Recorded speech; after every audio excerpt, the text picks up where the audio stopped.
pessoal, bom dia. Hoje eu vou tentar explicar o que aconteceu recentemente no nosso meio político, depois dessa confusão toda. Então vamos tentar chegar a alguma conclusão aqui. Primeiro, Deus criou o mundo. Quando Deus criou o mundo, Ele colocou sobre a terra, falar de forma mais resumida, né? Ali colocou o homem, Adão e Eva. Era para viver maravilhosamente bem, administrar tudo, multiplicar, e foram abençoados para usufruir, das maravilhas que Deus deixou para o homem. Então o objetivo ali era que o homem vivesse eternamente, até que veio o pecado, e por consequência disso também a morte. Mas deixando o texto bíblico de lado, nós vamos entender que o tempo passou, a população mundial aumentou e com o decorrer do tempo assustadoramente, em primeiro instante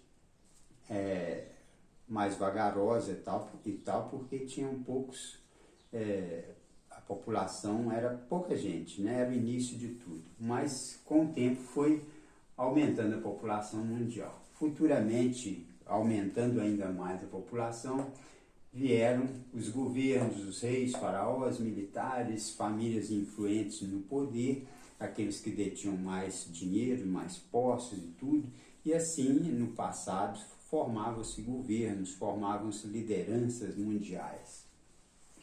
E também muitos pobres, alguns países, algumas populações viviam isoladas, sofriam muito por causa disso, e o povo pagava as consequências, Era difícil comercializar, era difícil comprar, era difícil vender, às vezes não tinha dinheiro, era difícil negociar e passava por humilhação, sempre por humilhação.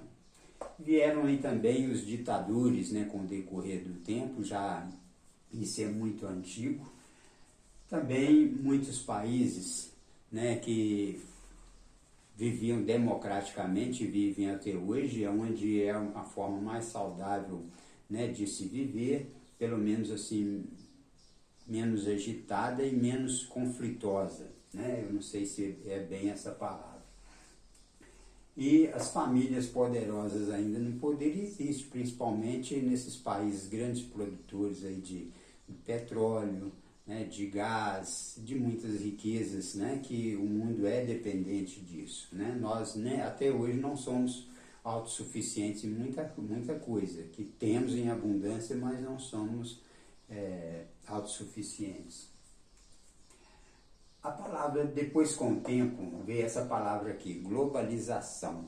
Globalização é onde a ideia, onde uma forma de pensar, de agir, de administrar, no mundo inteiro girava em torno de uma coisa só, assim, pelo menos os pensamentos, as atitudes, organizações e tudo, o mundo trabalhava mais ou menos em cima de uma filosofia, vamos dizer assim. E aí as entidades internacionais, eu cito aqui algumas, mas são muitíssimas, começaram a se envolver, formar blocos, articular. Então temos a ONU, a Organização das Nações Unidas, o FMI, que administra a verba praticamente no mundo inteiro, Fundo Monetário Internacional, OMT, Organização Mundial do Trabalho, OMC, Organização Mundial do Comércio, a OMS, Organização Mundial da Saúde. Tem lá para o lado do continente europeu, a OTAN também, e outras mais, Então, essas entidades passaram a ser mais atuantes e qualquer coisa politicamente ou socialmente que se envolvia ou envolve no mundo até hoje, isso aí tem muito a ver com essas entidades aí e outras mais. Os governos começaram a se formar em blocos, Assim nós temos lá a Comunidade Europeia, temos na América do Norte, temos de outros países também, e também temos os governos que já há muitos anos sofrem com a miséria, vivem na miséria e vivem sempre sufocados. Como o continente africano, né, a maioria dos países da África são pobres, miseráveis, né, as pessoas passam fome mesmo e às vezes não tem uma vestimenta adequada, não tem saúde, né, educação nem se fala, então é um continente que ainda sofre por isso, né, e consequentemente a fome, pagam caríssimo por isso, e onde tem pessoas ricas, milionárias na África, mas é uma pequena porcentagem que se beneficia de tudo, e os pobres acabam cada vez mais pobres, mais miseráveis, né?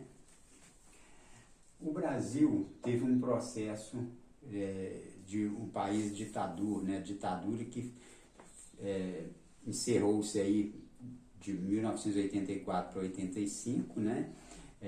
Cujo presidente na época era o general João Batista de Figueiredo, que eu quero ressaltar aqui que a maioria dos generais, né, tidos aí como ditadores ou ditadores, eles morreram praticamente na miséria, né, ou dependendo aí de uma pensão, do seu salário. Não enriqueceram ilicitamente, não teve assim ninguém que se envolveu em corrupção, aquela coisa escandalosa, não. O regime militar teve esse lado positivo aí, né? E com esse problema da ditadura, infelizmente os países eles sofrem, ou felizmente, não sei, um certo isolamento da comunidade internacional. Então tudo que se você vai comprar, se você vai vender, se depende de dinheiro, de moeda, você tinha naquela época de recorrer, e até hoje também, ao FMI, Fundo Monetário Internacional, onde o Brasil teve de marcar com dívidas enormes antigamente, era refém do Fundo Monetário Internacional. Então, para você importar ou para exportar, era sobretaxado, né? Tudo você pagava mais caro para levar para fora e pagava mais caro para trazer para aqui também. Então, era muito complicado e a ditadura, ela trouxe assim, um certo isolamento, né? Países ditadores não sobrevivem muito. Os ditadores sobrevivem, sim, mas o povo não. O povo paga pelo pecado, né? De quem está no poder. Então, no final do governo militar foi o general João Batista de Figueiredo. Como eu disse, morreu pobre, né? Gostava muito de mostrar os seus cavalos, passear e tal, como um bom militar, né? E não enriqueceu, nenhum dos generais não enriqueceram, viveram do salário mesmo ali, não teve escândalo, não teve problema nenhum.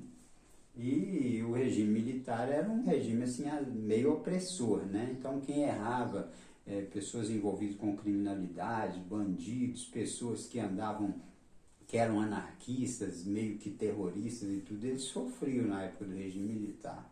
Não vou entrar nessa questão aqui. Então, com o decorrer do tempo, veio a democracia, né?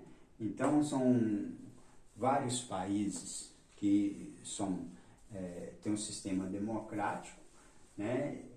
Hoje nós temos, desde aquela época, aí quando se organizou o sistema político, né, tem os partidos de esquerda, partidos de direita, né? Então antigamente era Arena de esquerda, MDB de direita, e ficou em torno desses dois partidos por muito tempo, enquanto regime militar principalmente. Depois disso, aí começaram a se organizar um certo bloco aí de dissidentes de esquerda, dissidentes de direita, onde se formou o centro ou centrão, ou às vezes alguns de centro-direita ou centro-esquerda, né? E assim tem acontecido até hoje. Então são inúmeros partidos que virou uma bagunça danada no nosso país. O Lula, ele foi presidente da República por 2 vezes e a Dilma Rousseff por 1 vez. Nós queremos ressaltar aqui que esses dois governos Lula e governo Dilma foi um verdadeiro desastre. O país foi realmente saqueado mesmo, foi escândalos em cima de escândalo e foi terrível. O PT, o partido de esquerda, né, a sua liderança aí nadaram de braçada e foram muita gente presa, foram muitas pessoas julgadas, presos e tudo, devolveram milhares e milhares, né, de milhões e milhões de reais, de dólares e tudo mais, uma lambança danada. E Bolsonaro veio a ser um sonho, né, porque o país já passou por um processo de 3 presidentes, da forma como passou, a gente já estava meio que quase que traumatizado. Então Bolsonaro passou a ser um sonho, a princípio passou-se uma imagem, né, de uma pessoa que realmente ia ser um modelo de presidente que a gente realmente queria, né? Então esse era um sonho, mas que futuramente veio-se a transformar num pesadelo, né? Eu vou falar por quê. Porque ele foi eleito nas urnas, bonito, sem problemas, sem intervenção de regime militar nem nada, nós elegemos ele assim. Então, como eu disse, agora Lula está indo pela terceira vez, né? Em 2023 agora ele foi eleito, nós vamos entrar nesse detalhe. Os apoiadores do Bolsonaro, né, o Brasil se fechou em torno do Bolsonaro, apoiando e incentivando e participando, e a gente sonhava muito com um governo que fosse fazer realmente a diferença. E muitos no meio desses aí, tinha os Maria vai com as outras, né? Aqueles que, se a pessoa pular no buraco, ele pula também. Às vezes não entende nada de política, vamos fazer isso e pronto. Então colocava na cabeça e todo mundo articulava em cima disso aí e tomava suas atitudes. E também em apoio ao Bolsonaro a massa militar, os militares, uns diretamente, outros indiretamente, né, principalmente o alto comando das Forças Armadas, cada um no seu canto ali, os parentes de militares, a sociedade civil no geral, fechou-se em torno aí, né, do Bolsonaro. A eleição de Bolsonaro, ela veio assim, ele foi buscar apoio lá fora, mas ele acabou se aliando a determinados líderes que não era tanta referência assim, mas principalmente nos Estados Unidos, o presidente Donald Trump, né? E assim o governo foi um governo inflamado, né? O governo Bolsonaro, um governo inflamado, sempre andando assim quase que no limite, né? Do sistema nervoso, quer seja do presidente e de muitos da população também, porque isso alastrou para as redes sociais, né? A mídia, enfim. Então, um governo inflamado do início ao fim. Mas como é inflamado?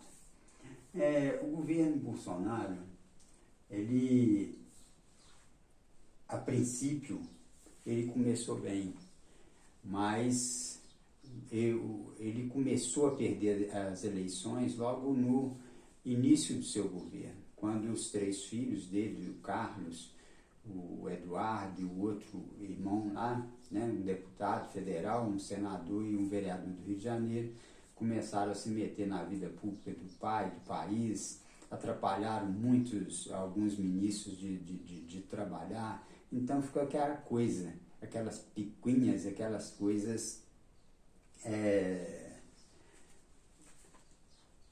particulares, coisas de família, indo para a mídia e os filhos se metendo passou uma boa parte do governo essa chatice e tudo, o que não deveria ter acontecido, porque é uma coisa inédita praticamente no mundo, onde não se viu até hoje uma família se meter tanto na vida política do pai ou de um país, como aconteceu conosco, né? Esses 3 patetas, que na verdade eram 4, começaram a se envolver muito. Aí é que eu acho que o Bolsonaro começou a perder as eleições de 2023. Então essas picuinhas, né? Esses erros, né, dos filhos, vaidades, coisas pessoais do presidente, e internet, e mídia, e briga com os poderosos da mídia, e com políticos, e baixarias, e os passeios, e coisas que começaram assim a ter prioridade no governo Bolsonaro. Priorizou-se o corpo a corpo com o povo ali como certo de que venceria as eleições e tudo, e realmente a ideia foi abraçada pelo povo, né? Mas só que com isso vieram os infiltrados, sempre no meio dessas manifestações. Pessoas se infiltram, pessoas que pensam com pensamentos diferentes, que tentam levar vantagem, que com as ideias terroristas, com badernas, com quebradeiros e outras coisas mais. Isso aí, ao longo do tempo, essas pessoas já vinham acompanhando o governo Bolsonaro também, creio eu, esperando a hora de dar um bote, né? De agir. Então, esses foram os erros do Bolsonaro, levar as coisas particulares, as coisas de família, as vaidades começaram a sobrepor aos interesses da nação. Entre essas, foi uma briga terrível que ele arrumou aí com o STF, né, particularmente com o ministro Alexandre de Moraes e com outros ministros também, que só se arrastou praticamente durante todo o mandato, e onde ele acreditava que ia sobrepor a Suprema Corte, com todos os seus defeitos, né, da Suprema Corte, com todas as suas falhas da justiça brasileira, mas isso não aconteceu. Os ministros do Supremo Tribunal Federal bateram o pé, foram para a guerra, e aí o Bolsonaro já não podia recuar mais, né? Então a coisa foi se inflamando cada vez mais por causa dessa guerrinha com o Supremo Tribunal Federal. Nós víamos até pouco tempo aquelas discussões, as campanhas políticas e tudo, o pessoal está achando o Lula de ladrão, de não sei o que lá mais, na verdade uma pessoa que já estava respondendo processo, muito coisa na justiça, e de uma hora para outra, por uma ação do Supremo Tribunal Federal, que até hoje não se entende muito bem porquê, não sei se problema de instância, né? Aquilo anulou-se praticamente, não é inocentou, não, é diferente. Esses processos para voltar para a instância realmente que eles entendem que é a correta ali. Eu não vou tocar muito nesse assunto, porque senão fica confuso, e o Lula tornou-se candidato aí, né, apto, né, a concorrer às eleições. Bom, então o excesso de confiança foi muito grande. O governo Bolsonaro nós tínhamos, né, de direita, essa visão de que as coisas seriam mais fáceis, iríamos ganhar nas urnas e tudo, e adquiriu-se essa confiança e o povo manifestou, mas o lado vaidoso do presidente da República ainda prevalecia, né? Foram 4 anos difíceis, e ele ganhando as eleições, isso não mudaria muito. Então, no final das contas, decepção, porque perdeu-se as eleições, né? E tinha-se como certo de que seríamos vitoriosos e tudo. O Bolsonaro sentiu-se decepcionado, porém, no fundo, ele sabe que o fato de ele ter perdido as eleições foi lá atrás, como eu disse. Quando ele foi eleito presidente da República, deixou os filhos se meter na história do país, no meio político do país, nos ministérios, começaram a bagunçar já logo no início, e o Bolsonaro fazer vista grossa, né? Aí começou-se a desorganizar, e isso aí foi durando muito tempo. Depois vieram as vaidades, né? Isso aí foi deixado muito claro pela internet e tudo, e a mídia, né? Principalmente a net, se popularizou, né, enraizou, e no final das contas a briga com o STF, né, então onde complicou essa situação. Fim, né, derrota, feriu-se o orgulho de uma nação, né, vamos supor, vamos dizer, do presidente da República, militar, né, porque tinha aquela postura, militar não aceita derrota nem na porrinha, né, nem no paro ímpar eles não aceitam. Então, isso é característico, é normal, mas veio a derrota não foi aceita, feriu o orgulho, né, desse povo, e muitos do povo desinformado, principalmente aqueles que nasceram depois do regime militar, entendiam que, segundo passava a liderança assim, por parte do Bolsonaro, que o povo tomando o poder, né, manifestando, tomando a Suprema Corte, né, o Congresso e tudo, eles reverteriam a situação, porque talvez a eleição eles supunham que foi ilícita, que as urnas eram poderiam ser violadas, aquele negócio todo, e no fim das contas não se comprovou nada. Instituições internacionais, países vieram convidados, acompanharam de perto as eleições, as apurações, não se provou nada. Somente na cabeça do Bolsonaro e de muitos seguidores radicais entenderam e entendem que essa eleição, que esse sistema de urna eletrônica é falho e tal e tal. Ninguém tira isso da cabeça de radicais, né? Mas nós sabemos que não é bem assim. E o povo desinformado, o que aconteceu? Começou-se a articular esse movimento, Bolsonaro foi para os Estados Unidos, não passou a faixa para o presidente Lula, né, que foi eleito, e isso aí pegou muito mal, né, a nível internacional, mas era uma questão de orgulho para ele, por ser militar, né, jamais se admitiria passar uma faixa para uma pessoa, para um condenado, para uma pessoa né, que estava na situação do Lula até aquele momento. Então foi para lá. Quando ele foi para os Estados Unidos, automaticamente abriu-se uma brecha para que a sociedade civil se manifestasse, e aí começaram a articular, e começou-se uma coisa um pouco desorganizada, mas manifestações começaram a se alojar nas portas dos quartéis e tal, com aquele objetivo de tentar trazer para si o apoio dos militares, vamos dizer assim. E realmente os militares não tinham muito o que fazer, né? O povo concentrado na porta dos quartéis significava ali que eles apoiavam Bolsonaro e tudo, mas esqueceram de se organizar. Pessoas começaram a se infiltrar, os anarquistas, pessoas que só tiram proveito de determinadas situações, e então formou-se todo esse complô, toda essa organização que foram parar em Brasília. O objetivo lá era uma coisa mais séria, uma coisa bem organizada, era uma passeata, era uma caminhada, era mostrar o poder do povo, que realmente estavam ali para defender o nosso país. Essa era a intenção do povo.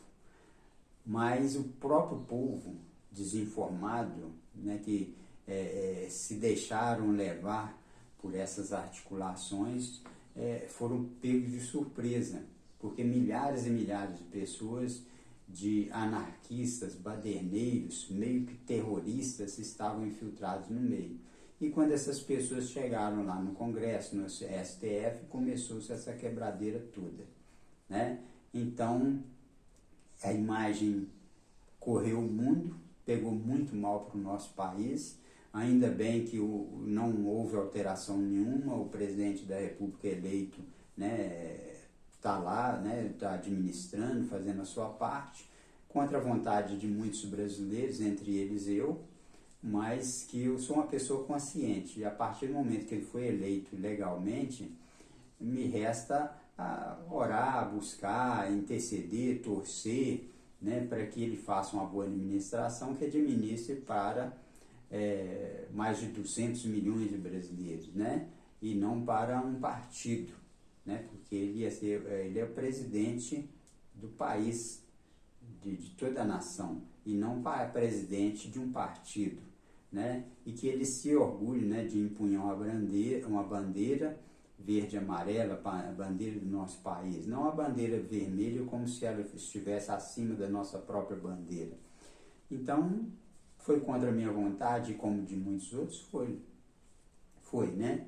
Mas nós podemos dobrar nossos joelhos, nós podemos orar, nós que cremos em Deus verdadeiramente e nos sujeitamos à palavra de Deus, podemos fazer isso, é o que nos resta, não é defeito nenhum, né? O pior é muita gente que se intitula crente, evangélico ou cristão, né? E ficar fazendo aqueles sinais, né, como o Bolsonaro fazia, de arma e tudo. Onde é que está a sua crença? Né? Uma pessoa que fala do amor de Deus e de uma hora para outra está fazendo aqueles sinais ali e tudo. Pegou muito mal para nós, né? Mas a verdade é que nós devemos orar, buscar, interceder em favor do nosso país, e é o que nos resta. E temos mais 4 anos aí para ir pensando, né? Já ver nas próximas, na liderança que vai pintando aí, evitar de cometer o mesmo erro. Eu creio que o Lula não vai perder a oportunidade, eu acredito, de tentar deixar o nome dele marcado na história de uma outra forma, porque de forma negativa já marcou, né? Essa aí ninguém tira da mente dos brasileiros. Mas não vamos ser rancorosos, vamos agora nos sujeitar a essa administração, torcendo para que Deus abençoe a todos. Então, a consequência nós já sofremos, né? Bolsonaro está lá nos Estados Unidos, o povo, aqui muitos foram presos, né? E nós agora temos de engolir mais um governo de esquerda. Mas eu quero dizer bem claro, né, que eu tenho de torcer para que o Lula governe bem o nosso país, né? Não tem nada com o PT, não sou de esquerda, sou de direita, mas sou inteligente o suficiente para entender isso, porque radicalismo não leva ninguém a lugar nenhum, porque se nós tivéssemos tomado poder por esse radicalismo aí, íamos sofrer um isolamento mundial, que é o que acontece com todos os países onde os líderes são ditadores, são opressores, né? É o caso que acontece até hoje com Cuba, com Venezuela e outros países aí. E o Brasil não seria diferente. Ficaríamos isolados, sofreríamos consequências, e o povo, que já está sofrendo muito no nosso país, ainda ia sofrer muito mais. Então, que nas próximas eleições, que sejam mais inteligentes, que deixem as picuinhas de lado, que os filhos não se metam nessa história, e que abram o coração realmente para fazer uma coisa em prol do povo brasileiro. Um abraço a todos.